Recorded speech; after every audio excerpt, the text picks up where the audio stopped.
A growing number of people across north central Florida are experiencing that sinking feeling.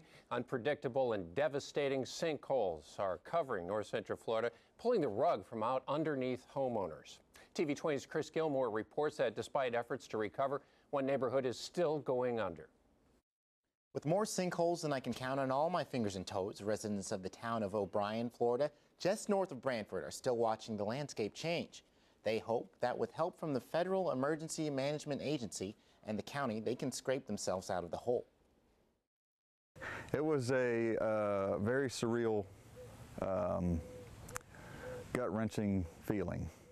Beau Morris isn't describing a dream, but referring to a flash flood of near biblical proportions following Tropical Storm Debbie. In 12 years here, he says he's never seen anything like it.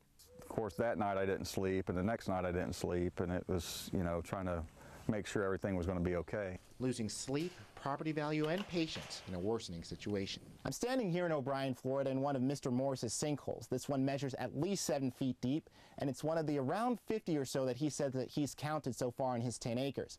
And it's probably not the last one, considering that there's more opening up every day. The flash flood that swept through Morris's property spared his home, but left the rest of his property several feet underwater. His neighbors watched their home swept away by floodwaters that they blame on county mismanagement of culverts. About 4 o'clock on the 26th, I had come over, Mom had called me and said, we're watching the culverts, we think it's going to flood.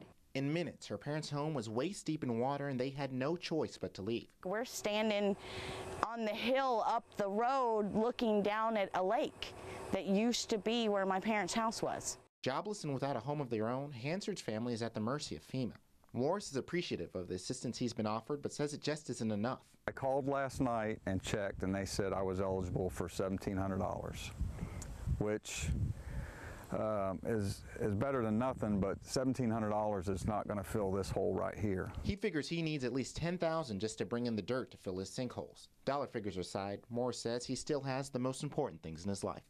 I still have work, I still have my kids.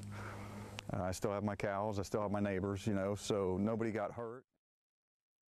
And as of today, Levy County has been added to the federal disaster declaration list. That brings the number of counties cleared for help to 26. Bradford County is also included in that group. Chris Gilmore, TV 20 News.